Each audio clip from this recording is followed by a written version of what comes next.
Bom dia, minhas amigas e meus amigos do Maria de Magdala. Como estão? É uma alegria imensa para mim estar aqui novamente para falar dessa doutrina maravilhosa, consoladora e libertadora de consciências. E hoje em especial para falar da contribuição do capítulo 8 da obra Em Busca da Verdade, de Joana de Ângeles e Divaldo Franco, com ensinos que nos servem de guia e diretriz rumo à nossa cristificação pessoal. Podemos iniciar com uma prece? Vamos então levar os pensamentos ao alto e buscar a figura do Mestre Jesus. Senhor Jesus, nos auxilia com as nossas limitações para nos tornarmos receptivos à sua influência benfazeja. Ajuda-nos a aprender o teu evangelho e multiplicar o teu amor onde quer que estejamos. Sê conosco agora e sempre, Mestre, que assim seja. Maravilha! Vamos falar hoje de uma obra extremamente densa e interessantíssima, que sem dúvida alguma vai nos trazer contribuições incríveis em termos de reflexões para a nossa jornada pessoal, para que consigamos verdadeiramente desvestir as cascas do ego para crescermos. Vamos ao texto? Pois bem, Joana, nessa maravilhosa obra, começa nos convidando à reflexão que inicia o capítulo dizendo que o sentido profundo da existência humana é buscar o significado, a plenificação do self, a imago Dei, a substância divina que orienta a existência e dignifica. Para ela, nenhum portador de consciência pode peregrinar pela Terra sem um sentido existencial que se espraie além das denominadas necessidades imediatas, que deixam de atender às exigências emocionais logo que são vivenciadas. Por essa razão, a experiência interior se torna de relevante significado, sem a qual todas as realizações externas perdem a significação, porque passam a ser possuídas sem atender às exigências emocionais que, por não serem resolvidas, desencadeiam um vazio existencial. Nessa viagem interna, que é comparada a uma aventura interior, segundo Joana, a consciência se amplia ao infinito e, portanto, indo muito além dos limites habituais adstritos aos desejos do ter e do prazer. Invariavelmente, essa busca profunda se apresenta na criatividade da arte ou na abnegação da crença religiosa, como recursos hábeis para a conquista do infinito e do indefinível. No mais profundo do inconsciente coletivo, estão adormecidos esses dois anelos que tiveram origem na fase primitiva da evolução, quando o ser humano começou a entender a grandeza da vida, sua beleza, suas ameaças contínuas presentes na natureza, a entrega às forças desconhecidas que pareciam manejar-lhe os destinos, facultando o surgimento do mito religioso na condição de mecanismo de fuga das angústias e perturbações, atendendo aos caprichos que se impunham como soluções imediatas. O esforço desse ser primitivo em comunicar-se com o outro e desenvolver a consciência mediante a escrita e a pintura rupestre são expressões iniciais da criatividade e do processo de comunicação consciente organizada que permanecerão em toda a sua trajetória antropológica. Joana diz que, não sendo a vida humana senão a materialização do mundo cósmico, os espíritos que desencarnavam naquele período, profundamente ainda ignorantes da sua realidade, ao se manifestarem aos contemporâneos da intimidade das cavernas, deram início às primeiras expressões do culto religioso, sem desejarem, acabaram tornando-se deuses bárbaros, uns gentis e benévolos e outros que iriam povoar o imaginário das gerações sucessivas, inscrevendo-se um panteão de todas as culturas terrestres. Reavivar essas imagens e decodificá-las é a proposta da psicologia profunda, retirando-lhes a sombra perniciosa e ameaçadora da tradição, de tal forma que, em estágio de consciência lúcida, adquiram seu exato sentido, que é a imortalidade. Porque a fase do primarismo não permitiu o raciocínio lógico, o natural culto de respeito e devoção, mais pelo temor que pelo amor, revestiu-se de mágico, de imaginoso, de sobrenatural, necessitando de excentricidades que se tornaram complexas em formas de cerimônias e sacrifícios, inclusive sacrifícios humanos, para depois da natureza animal, irracional e, por fim, vegetal, por meio das flores, no preto do amor e de gratidão, de respeito, de súplica. De tal maneira, o inconsciente ficou sobrecarregado do fetiche criado e transferido de uma para outra geração, que mesmo na fase do discernimento, permanecem as heranças dominadoras, induzindo ao temor, ao respeito exagerado, às fugas espetaculares, para livrar-se da culpa, resgatando-a por meios de oferendas e sacrifícios. O mergulho interior, desmistificando essa miscelânea de condicionamentos e atavismos de natureza mágica, irá contribuir para o encontro com a religiosidade real. Esse sentimento engrandecido que é a identificação com a imagem de Deus em nós, com uma manifestação de Deus em nós. Certamente não será Deus antropomórfico, arquetípico, não real, portanto humanoide, caprichoso, mítico, mas aquele Deus que é a inteligência suprema, causa primária de todas as coisas. Esse conceito está perfeitamente identificado com a definição apresentada pelo filósofo Spinoza, quando afirma que Deus é a natura naturans, ou seja, a natureza natural. Desse modo, Deus está além de qualquer conceito que o limite e o transforme em conteúdo, quando em sua razão, na razão da sua indecifrável realidade, o continente que envolve. A viagem, portanto, de caráter religioso vai desaguar no sentimento de religiosidade, de encontro com o divino que se encontra no si mesmo, aguardando a compreensão e vivência de sua realidade, além de qualquer tipo de culto externo ou de submissão temerária. Joana diz que nessa incursão a mente sutiliza-se, descobrindo significados desconhecidos que dão motivações à existência para ser vivenciada com alegria e irrestrita confiança nos resultados futuros. Ao invés de significar uma fuga, uma transferência da imagem do Pai para a divindade, como diz a psicanálise, ela representa um encontro com a consciência universal, com ela se identificando e tentando a planificação.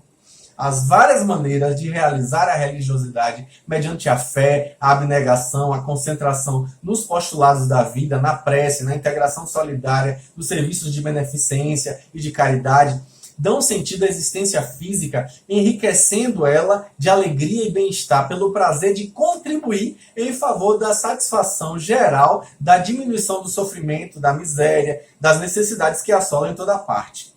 Imediatamente, a criatividade nesse momento também se expressa grandiosa, numa explosão de imagens que necessitam de ser exteriorizadas, dando lugar à arte que se transforma em um poderoso recurso de beleza, traduzindo as fixações que se encontram no inconsciente, transitando de formas grotescas a um classicismo e chegando às profundas manifestações do modernismo, do cubismo, surrealismo, abstracionismo, como diz Joana, né? Porque podem, na pintura, na música, na escultura, por exemplo, ficar contidas no reduzido das formas. Todo limite que se lhe imponha impede-lhes a expansão, a liberação dos abismos do inconsciente coletivo. Em todo período de crise, de indecisão, de perda de significado existencial da sociedade, ocorrem mudanças, algumas realmente radicais, em relação ao já experienciado, ao já conhecido, em forma de ânsia de libertação das imposições castradoras anteriores. Nesse processo inevitável de evolução, todo um expressivo número de artistas consegue quebrar os limites impostos pela tradição para alcançar o além das formas definidoras dos conteúdos. Isso se torna possível, gente, em razão da viagem interior que esses artistas foram convidados a fazer ao se sentirem saturados pelo que já estava apresentado, que as modernas conquistas da tecnologia poderiam fazer de maneira perfeita, em cópias iguais, portanto, sem necessidade de sua contribuição pessoal. Aos mais audaciosos, buscaram se deter, a princípio, rompendo os velhos padrões, no realismo, no impressionismo, para depois darem um grande salto em novas concepções que desvelam o inconsciente de cada qual e abrem o campo a novas observações luminosas e psicoterapêuticas libertadoras, como diz Joana. Por intermédio de algumas dessas expressões artísticas, especialmente a pintura, a escultura, a música, pode-se penetrar nos conflitos dos pacientes, dos artistas, utilizando como recurso curativo algo semelhante, trabalhar a causa dos transtornos de emoções aí nesse caso. Com a modificação na arte, particularmente na pintura, mais tarde em outros ramos, combinando também na música, escultura, na literatura, no balé, nos mais diversos ramos do conhecimento, as denominadas realidades objetivas cedem lugar aos conteúdos metafísicos e transcendentais, ampliando as conquistas do pensamento humano sem limite nem forma. Graças a essa aventura em direção ao interior, ao inconsciente, a arte se transforma num fenômeno místico, quase religioso em seu significado libertador, sem qualquer vínculo com denominação, mas dirigido à imensidão do cosmo e da vida. Proibidas essas expressões durante o período religioso, dominador e restritivo, todas as imagens que vinham desde a remota antiguidade, porque eram justamente uma herança do primarismo, esses artistas vão conseguir romper com os cânones do denominado estético, belo, harmônico, convencionalmente aceito, demonstrando outras expressões de significados parecidos com esse, de acordo com a visão e a percepção de cada criatura. O inconcebível, nesse momento, pode ser externado de uma forma própria, favorecendo a identificação de novos padrões de beleza. O que antes era tido como arte moderna, de tal maneira se impôs, tornando-se natural, que já não mais se atém às admiráveis expressões sobre essa ou aquela denominação, estando presente na condição que lhe é própria, na arte reconhecida e aceita. Um observador consciente e sincero, diante de alguma dessas expressões artísticas que romperam com o tradicional, vai se identificar além da forma, nas suas mensagens subliminares e também mensagens diretas, auxiliando a entender-se, decifrar-se, em face dos padrões que limitavam, dificultavam a autocompreensão, atormentavam, alienavam. Então a arte provoca de início um choque pela estranheza que se reveste para qualquer um de seus aspectos na variedade dessas expressões que manifesta. Para logo, à medida que a atenção se focaliza ou recebe, produz a identificação do inconsciente que libera as informações e faculta a aceitação natural de seus conteúdos, porque se encontram também no observador.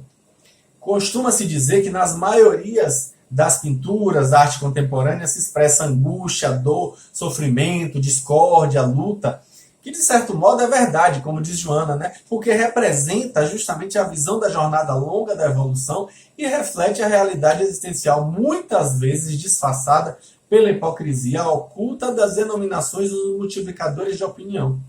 Observemos, por exemplo, Guernica, de Pablo Picasso, citado por Joana de Ângeles, que identifica um bombardeio aéreo, a degradação que toma conta de tudo. Também o Grito, de Edvard Munch, expressa uma figura andrógena, toda angústia resultante de uma infância infeliz, de insucessos afetivos, de uma visão tormentosa, de um entardecer de sangue e fogo, que ele tentou expressar numa obra anterior, chamada O Desespero, sem ter conseguido realmente. Mas logo depois, nessa obra que ficou imortal, ele conseguiu. Enquanto a ciência se dirige ao intelecto e reduzido o número de indivíduos, a arte, em face de suas expressões, é muito mais abrangente, sendo aceita por todos, não importando o nível cultural, ou sentimento, ou de consciência que a pessoa se encontre. Porque sempre traduz o que se passa no mundo interior de seus autores, expressando a mesma ocorrência naqueles que se vinculam com aquela arte. Essa também, gente, é uma forma de enfrentamento do inconsciente no que o insigne mestre Jung denominou de luta mítica contra o dragão, na representação tradicional de São Jorge, o vitorioso e o herói. É interessante a gente lembrar que essa é uma luta antiga realizada pelo espírito, que tem necessidade de superar os impedimentos da matéria em que se ergastula. Durante o processo de evolução, a gente precisa desvelar as potências adormecidas, o nosso Deus interno, esse divino em cada um, nessa luta inevitável contra o humano, a força transcendente em alerta contra o poder do animal ególatra e escravizador. Pode-se dizer que se trata, na verdade, de um esforço imenso para emergir da escuridão da ignorância para a claridade do discernimento e da razão. É uma autoconquista realizada pelo self, cuja trajetória é toda interior. Então, a falta de sentido existencial, falta de significado, gera transtorno neurótico, muitas vezes confundido com outros motivos que seriam responsáveis por um desequilíbrio. Assim, a conquista de um objetivo, um significado básico para a existência, diz Joana, é fundamental para o equilíbrio do eixo ego-self. Na atualidade, generaliza-se essa problemática definida por Jung já no seu tempo como a neurose geral do nosso tempo, em razão da constatação da inutilidade a que cada indivíduo se atribui, tornando-se quase invisível no meio social onde se encontra. O bem e o mal, é interessante que a gente vê que desde que a razão começou a se desenvolver no ser humano, a dicotomia entre o bem e o mal se apresenta de maneira conflitiva. Antes do período da vivência do mitológico Jardim do Éden, a inocência não pôde identificar o que significava o bem, o que representava o mal, em razão do estado paradisíaco de total ignorância moral. No momento em que os impulsos, especialmente os da sexualidade, quebraram a harmonia existente, impondo-se, tudo era natural, porque era defluente das necessidades biológicas. Mas lentamente os sentimentos, o discernimento apresentaram-se para estabelecer o que era edificante em relação ao que se fazia perturbador e destrutivo. A Joana diz que nesse surgimento do self permanece a necessidade de se estabelecer critérios, iniciando-se pela condenação do incesto, proibindo-se e impedindo-se comportamentos que se consideravam perniciosos, dando lugar ao claro escuro da consciência entre o bem e o mal. Com a sucessão do tempo, a gente vai estabelecer diretrizes definidoras que representam um como outro valor. As diversas doutrinas religiosas do Oriente, as filosofias do Ocidente, apresentam normativas de significação para a felicidade e a vivência do que considerava o bem, em detrimento do comportamento que produz o mal. O maniqueísmo, por exemplo, criado por Manes, nascido lá na Pérsia no século III depois de Cristo, depois do aparecimento de um anjo, por duas vezes, levou a selecionar os princípios de algumas doutrinas orientais existentes do zoroastrismo e do cristianismo, estabelecendo que o bem e o mal estão presentes na vida de todos os indivíduos e que o mundo encontra-se dividido exclusivamente nessas duas constantes, sendo o objetivo da existência humana a vitória da luz contra a treva, da verdade contra a impostura. Então, o maniqueísmo se espalha com uma facilidade imensa pelo mundo, apresentando dois lados do comportamento em forma de sombra e claridade, nos quais os justos a tudo renunciam e logram a plenitude. Embora o cristianismo muito antes manifeste de certo modo a mesma observância, o conceito de Jesus a esse respeito é muito mais amplo, porque demonstra que todas as experiências humanas contribuem para o processo de libertação do ser, da ignorância, porque ainda predomina em nós, né? Então a gente vai ver o quê? Que somente o bem tem prevalência. O apóstolo Paulo, por sua vez, prescreveu que se deve vencer o mal com o bem.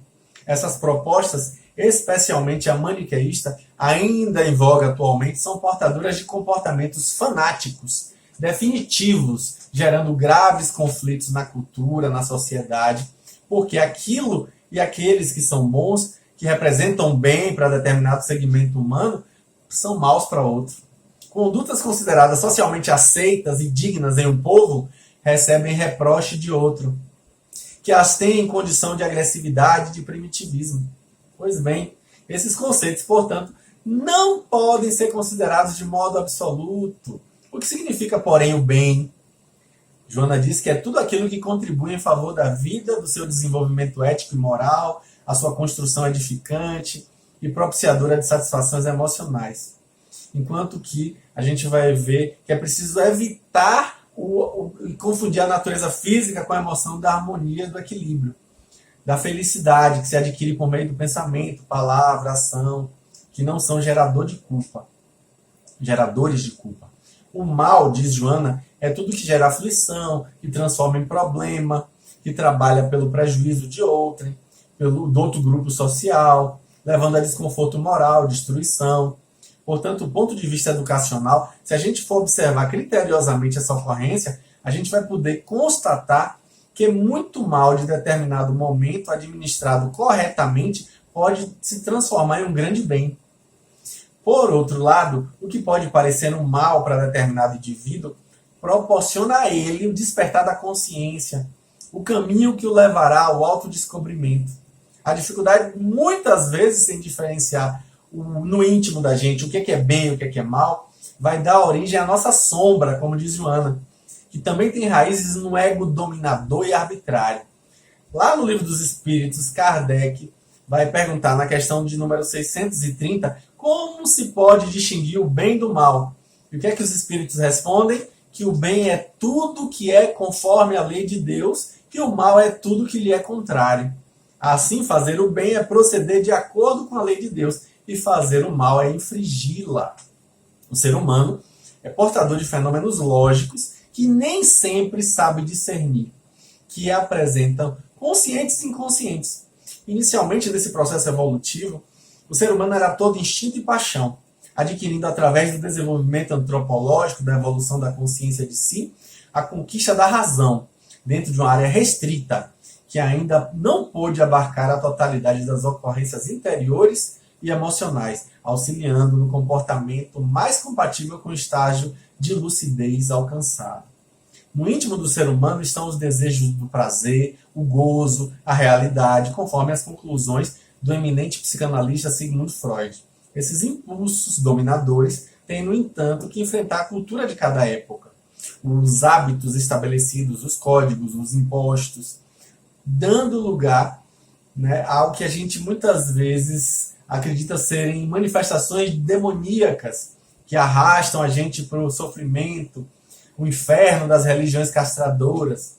Para superar esse mal, é necessário que a gente estabeleça símbolos de transferência ou projeção para superar essa situação incômoda na qual a gente transita. Por essa razão, os sentimentos perversos do ódio, dos desejos irrefreáveis, dos ciúmes, ambições desmedidas, vão levar o ser humano a transferir para outros indivíduos que passam a figurar como representações demoníacas ou satânicas às suas adversárias. Joana disse que é certo que esse mecanismo ocorre de maneira inconsciente em forma de fuga da situação vigente, para que a transformação dirigida ao bem que busca inconscientemente. Essa visão insensata surge a luta feroz mediante a qual o bem deve destruir o mal, na qual se deve envidar todos os esforços, mas é importante a gente lembrar, né, que não é vencer o mal, mas sim transformar esse mal que representa a ignorância.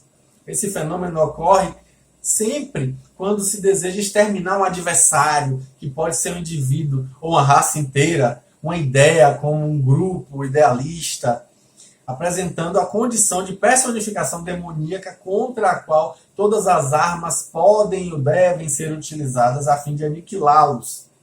Em realidade, a substituição do mal pelo bem, ainda conforme o conceito de Paulo, é o mais eficiente recurso para que se estabeleça o equilíbrio emocional no indivíduo e no grupo social.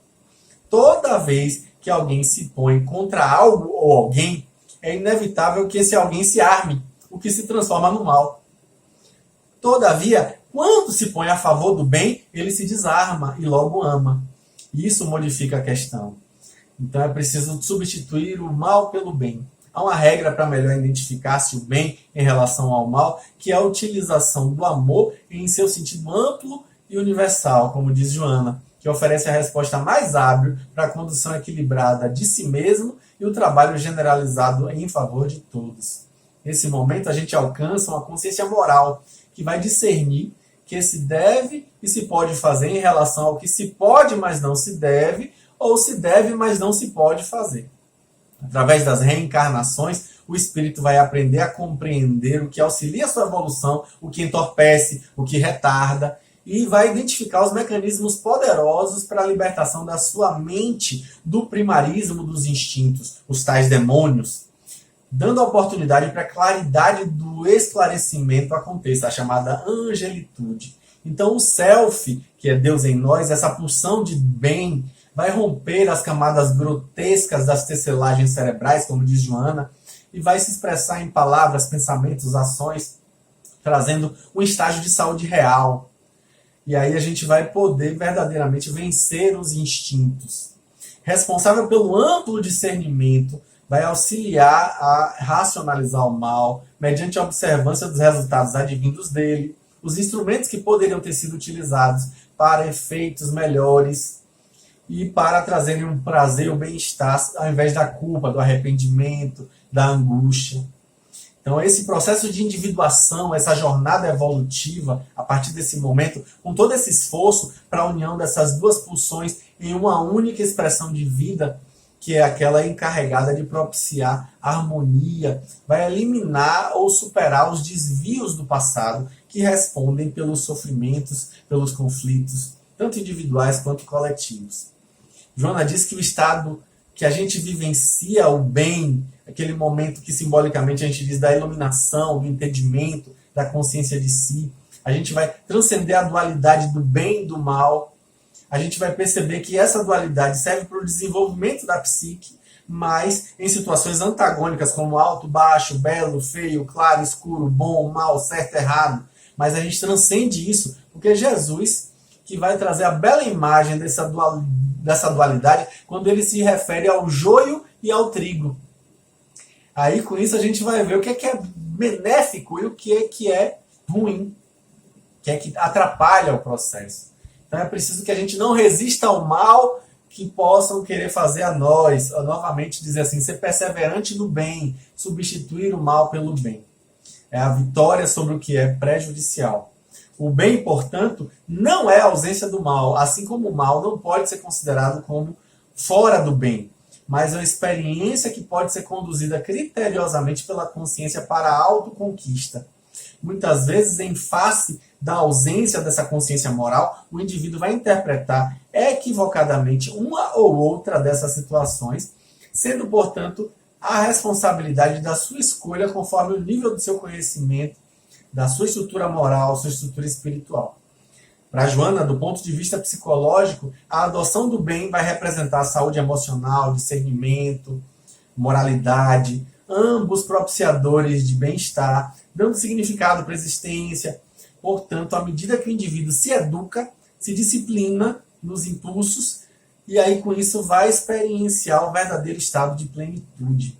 Isso não impede de viver momentos de definição, de dúvida, incerteza, avançando sempre na linha direcional do equilíbrio que se impôs. Pensa-se erradamente que a prática do bem impede que o mal se apresente. Olha que Joana coloca. Enquanto não for diluído nos painéis do inconsciente, periodicamente o mal vai ressumar em forma de fissão da psique, como uma forma demoníaca que deve ser orientada, jamais impedida. Olha a fala de Joana. Reconhecer, portanto, a presença do mal no si mesmo é uma forma de identificar o bem. Igualmente, a gente vai confundir o não fazer o mal com um grande bem, quando, em verdade, não fazer o bem constitui um tremendo mal. Não basta, portanto, apenas deixar de fazer o mal.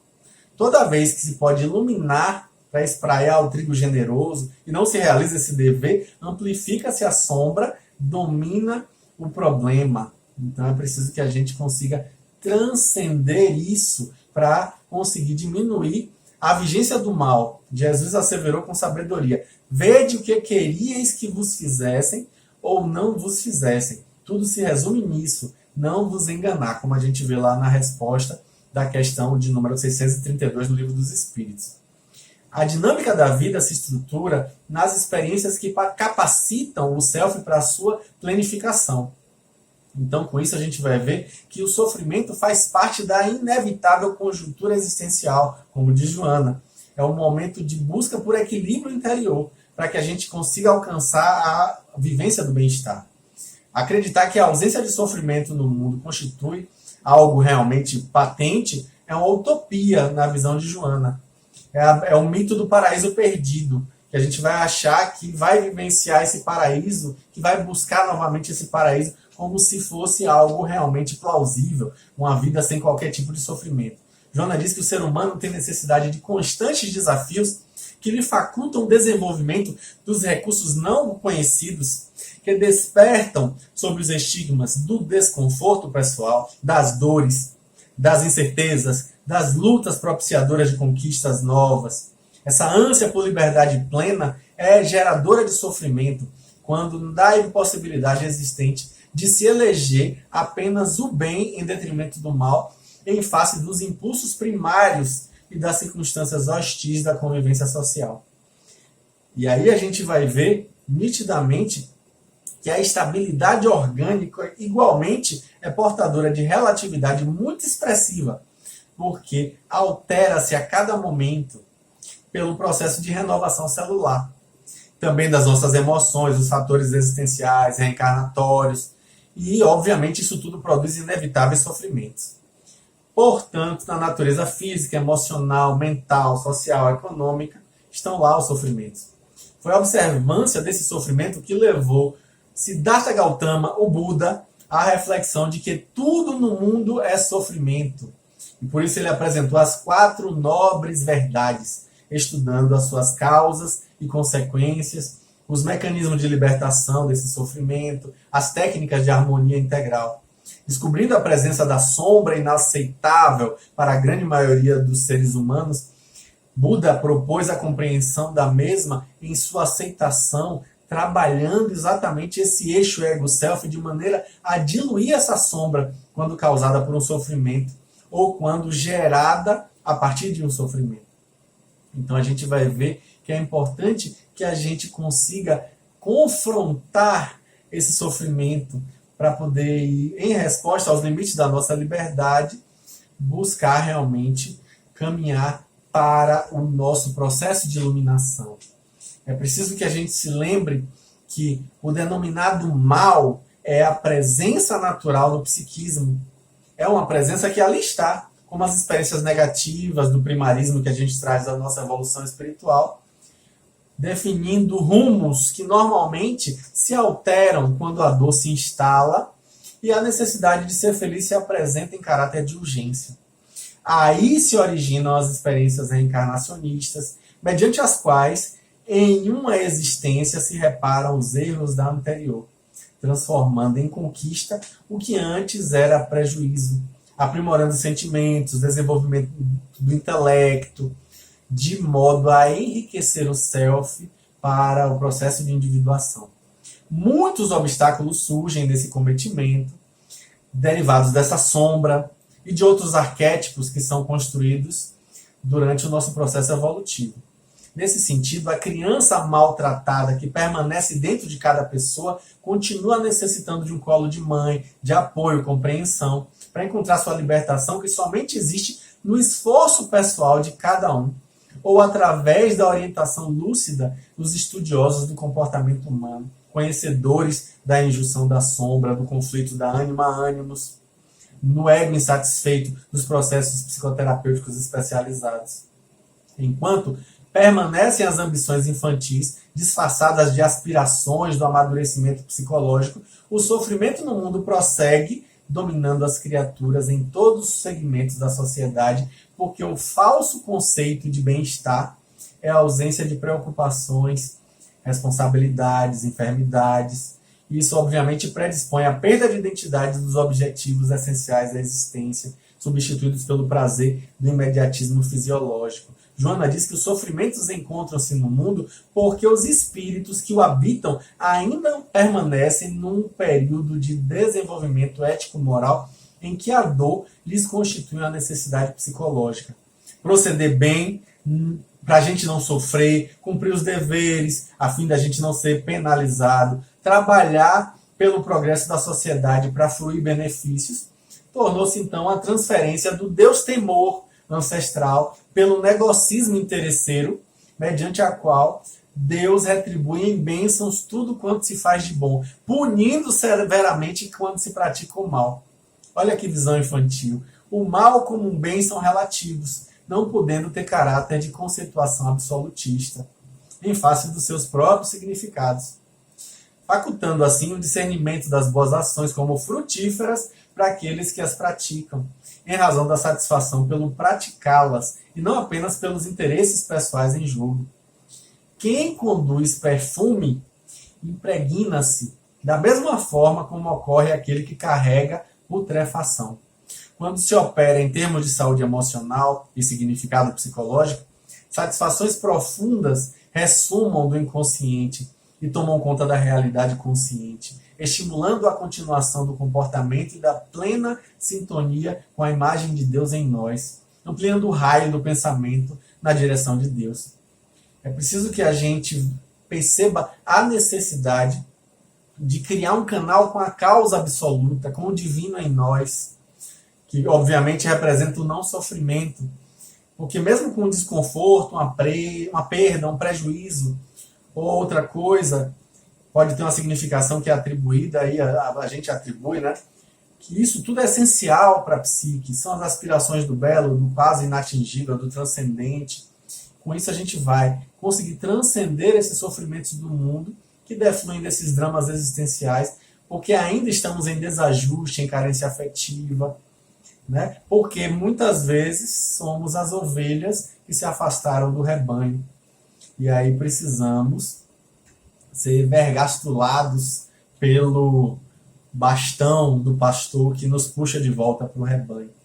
Então, os sofrimentos que trazem de volta ao regaço do Pai misericordioso, que nos aguarda, sempre olhando a estrada que nós deveremos percorrer no retorno ao lar. Por outro lado, podem-se considerar os sofrimentos como talentos que são concedidos para dignificar seus possuidores, que os deverão aplicar de maneira produtiva, mantendo a resignação, a coragem, como aconteceu com Jó, que obviamente é uma história interessantíssima para a gente refletir, né?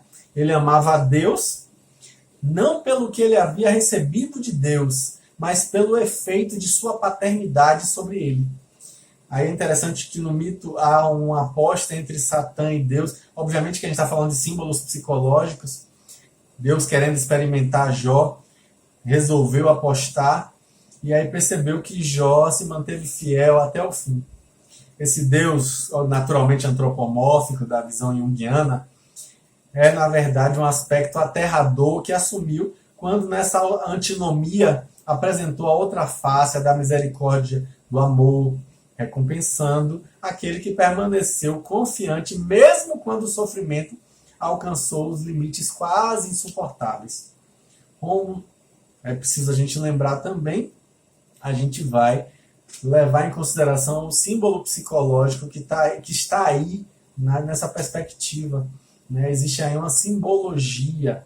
Os mártires de todos os tempos, de Joana, as vítimas dos holocaustos, de todas as épocas, deram esse mesmo testemunho de Jó, mantiveram o self na fragmentação individual da divindade, harmonizando-se e permanecendo em vinculação com Deus.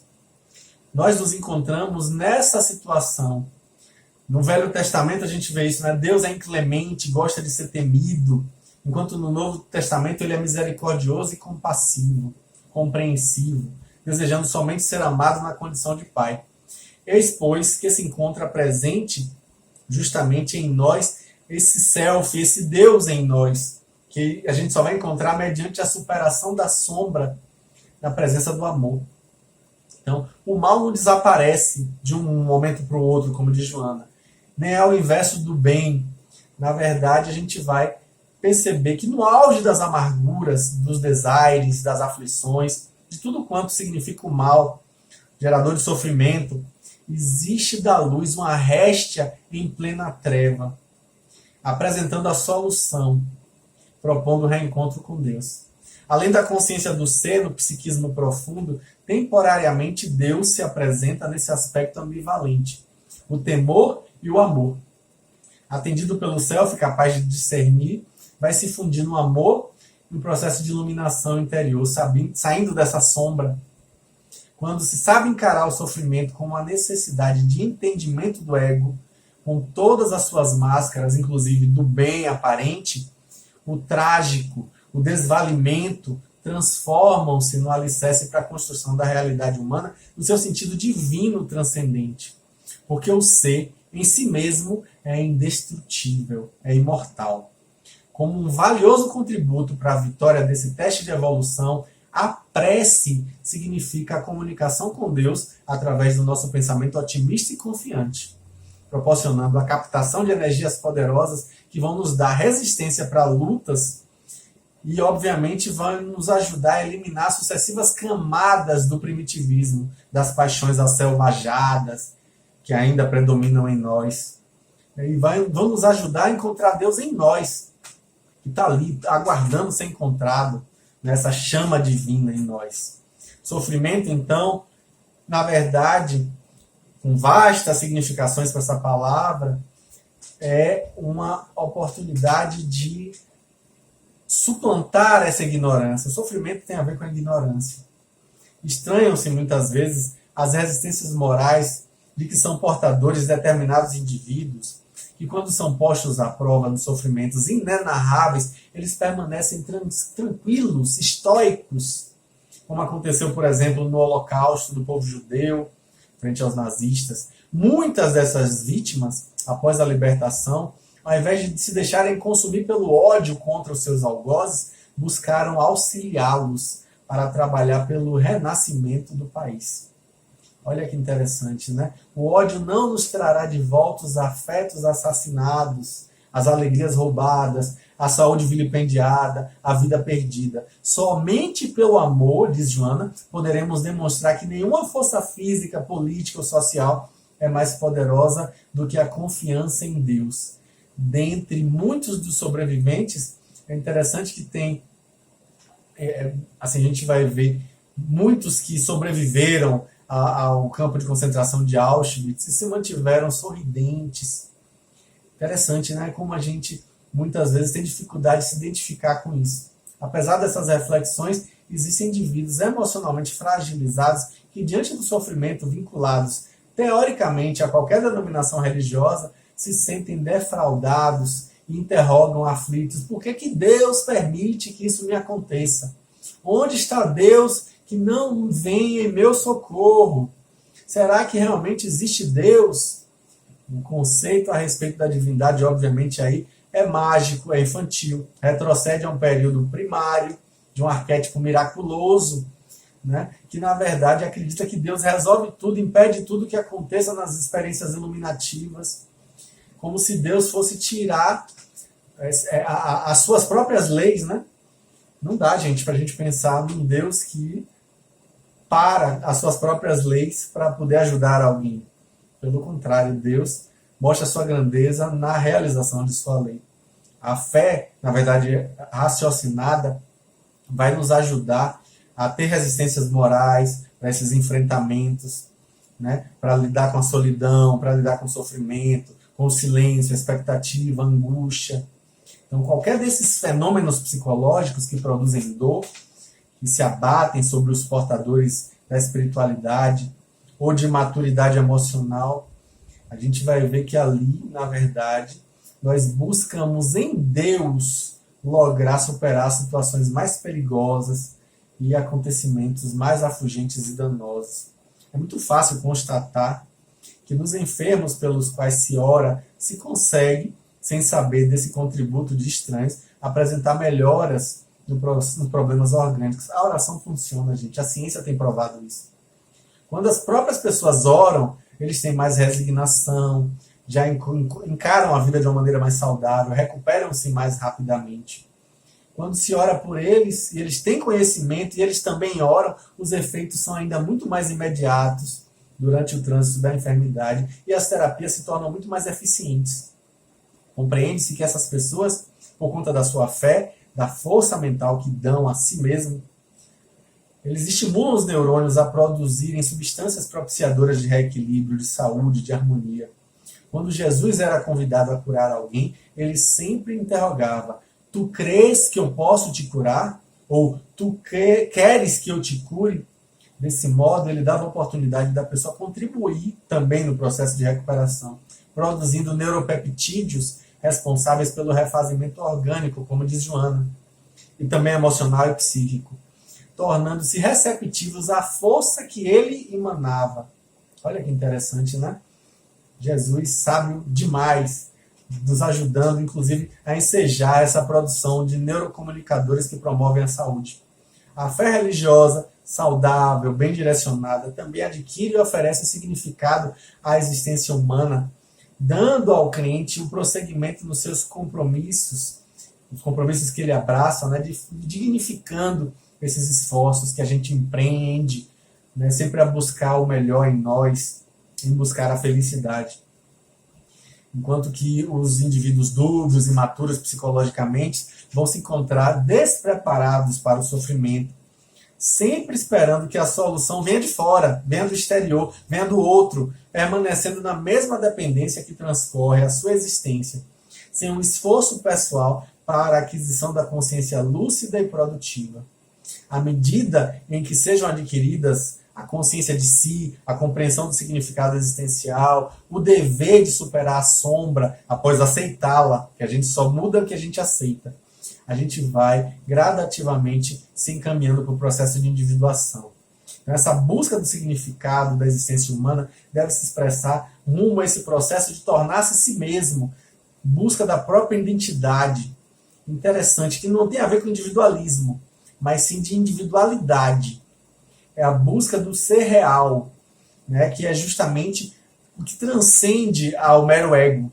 Para Jung, o criador do termo individuação, o significado é que a existência se realiza como individualidade do self, como uma perfeita integração do si mesmo com sua totalidade, que significa sua perfeição, e constitui um ideal, né?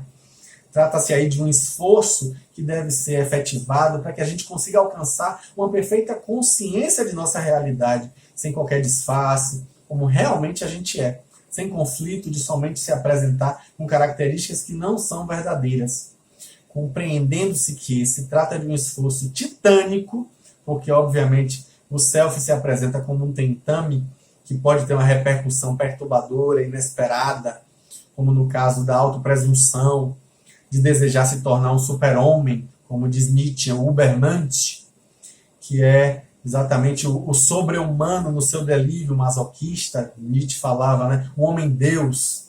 É indispensável que a gente evite ambições, considerando a conquista, para não levar a gente a uma realidade equivocada, aprendendo a lidar com a nossa limitação humana. Enquanto o self é a expressão da divindade interna no ser humano, nessa busca da individuação, a gente deve se apequenar na postura do ego, tornando-se consciente da condição imensurável da psique, sendo assim simultaneamente seu conteúdo mais significativo e real. Isso exige um grande confronto em luta contínua com os construtos do inconsciente, eliminando ou iluminando, apesar das presunções da sombra, né? E assim a gente vai lentamente buscar a conquista de valores que se encontram programados para o futuro, o vir a ser, e que podem ser logrados mediante o esforço de superação sobre o ego, como diz Joana. Não se consegue essa meta, Joana é muito clara com relação a isso, com golpes aventureiros, com a exaltação da personalidade, a conquista diária. Não. É preciso que a gente consiga se libertar dos traumas e conflitos do inconsciente e vá gradativamente se apresentando num conteúdo espiritual, artístico, cultural, científico, de qualquer natureza. Porque a meta do processo de individuação é a ampliação da consciência além dos limites habituais em forma de compreensão da vida em todas as suas dimensões. É preciso que a gente transforme nossos conceitos existenciais, nos conduzindo à superação dos arquétipos perturbadores, né? A nossa persona, a nossa sombra, ânima, ânimos. A gente vai aceitar a vida, isso é uma realidade existencial, como ela é. E assim a gente vai fazer com que ela se apresente melhor através do auto-amor. Olha que interessante essa fala de Joana. A fim de se poder transcender tudo isso, a gente vai enfrentar e vivenciar a vida com coragem para poder conseguir verdadeiramente um processo de iluminação. Obviamente que as enfermidades acontecem, a gente às vezes se vê transferindo culpa da criança maltratada, abandonada, interna. A gente joga para o outro isso, aquilo. Mas nesse processo de evolução, a gente vai gradativamente vencendo as castrações, o reproche. A gente vai tomando consciência da realidade, gradativamente, buscando compreensão dos valores, uma conduta saudável. E assim a gente vai lentamente desenvolvendo a inteligência para contribuir de maneira objetiva para a conquista da individuação. Mas assim, não através de intelectualismo, sem a cooperação do conceito moral aí não, tá? É importante dizer que é no sentido ético-filosófico. O conceito individual de Jung com relação à individuação, ele vai dizer o quê? Que a gente vai gradativamente ter uma momentânea impossibilidade aí de o espírito alcançar os horizontes infinitos da perfeição, somente pertencente a Deus, é claro. Mas dentro desses limites que não são possíveis, que nos dizem respeito, a plenitude significa um estado de iluminação, de paz, de conquista absoluta na relatividade do processo evolutivo do ser.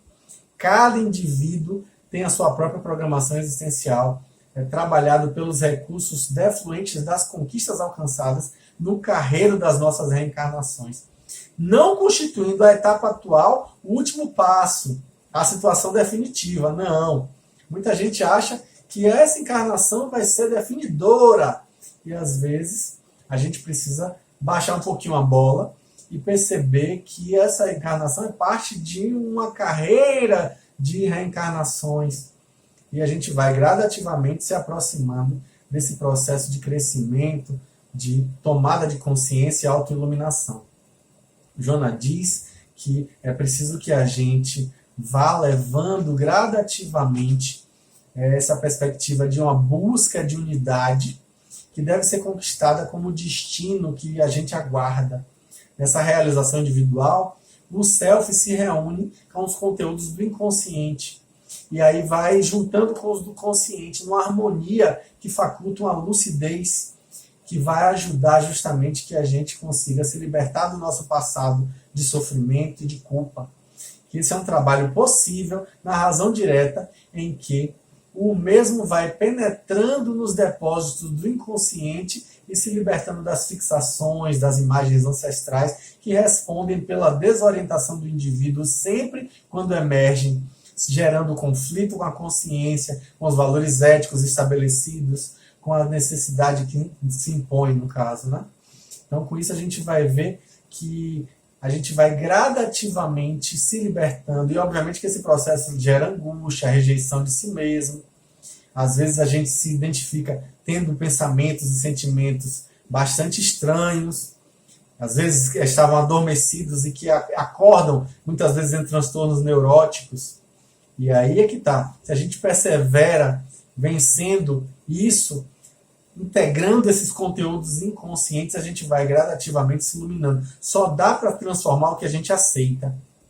E a gente vai gradativamente iluminando esse lado sombrio e vamos crescendo.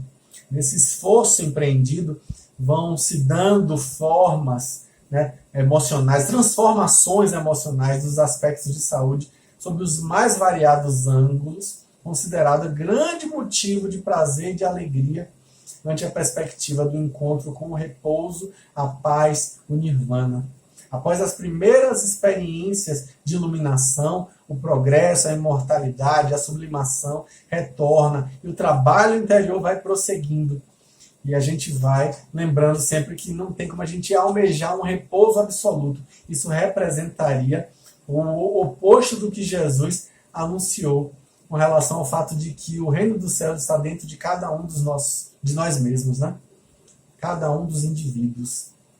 Então, quando a gente vai percebendo que essa individuação, essa totalidade que abrange a conquista dos conteúdos possíveis de conscientização, que desaparecem nos significados psicológicos elevados, que cada qual estabelece como sua meta existencial.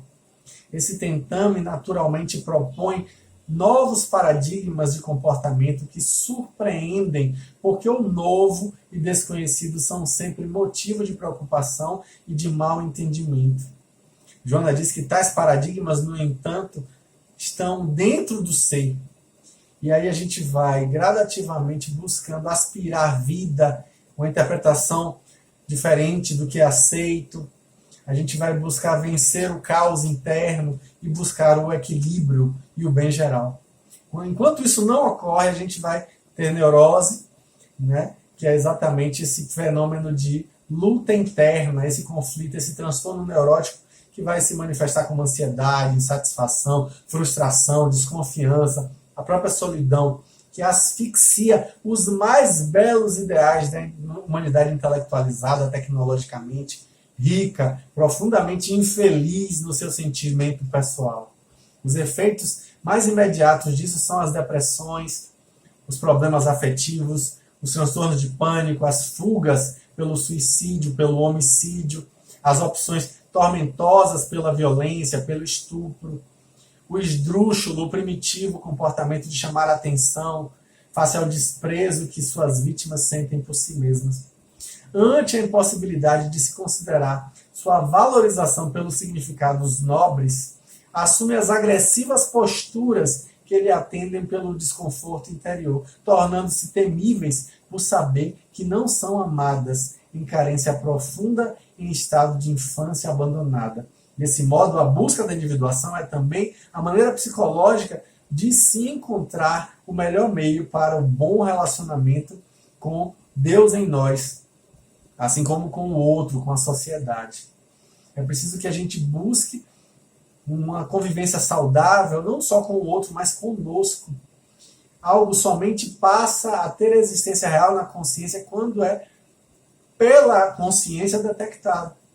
Então, por isso, a gente precisa ir gradativamente exercitando a observação interna, o estágio contemplativo, meditativo, inclusive descobrindo a si mesmo no outro, percebendo a possibilidade de contato com o Deus dentro do outro também.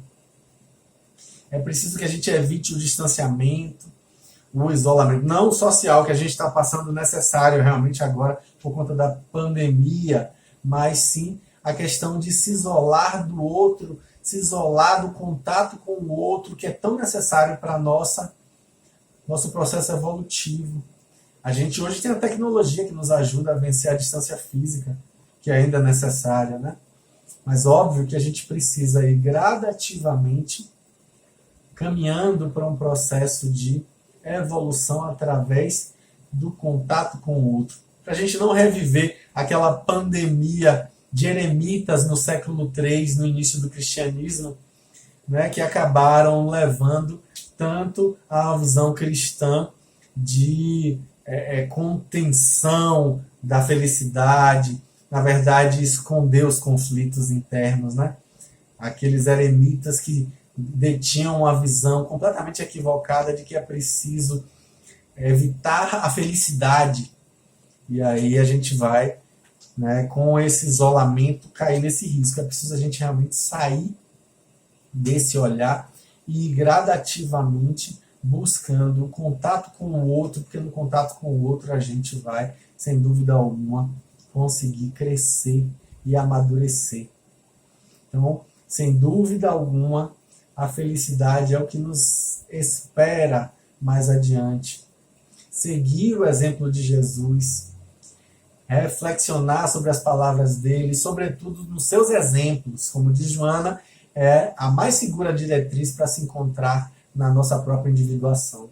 Mediante a conquista da individuação, essa quebra da personalidade cede espaço para o processo de identificação com a nossa totalidade. Bom, realmente é um material denso, mas extremamente interessante. Recomendo a leitura mais detida, mais cuidadosa, para a gente pegar as reflexões que Joana nos traz, mas que a gente consiga verdadeiramente se engajar deliberadamente, conscientemente, racionalmente no nosso processo de cristificação íntima. Vamos fazer uma oração para nos despedir? Elevemos os nossos pensamentos e sentimentos ao alto. Senhor Jesus, divino pastor de nossas almas, auxilia-nos diante das tantas fraquezas que reconhecemos em nós. Ajuda-nos a reconhecer as outras tantas que ainda ignoramos. Que a tua paz seja o nosso farol, o nosso guia, e nos ajude na nossa caminhada de multiplicação do teu amor em nossas jornadas. Sê conosco agora e sempre, Mestre, que assim seja. Um grande abraço e até a próxima, com fé em Deus.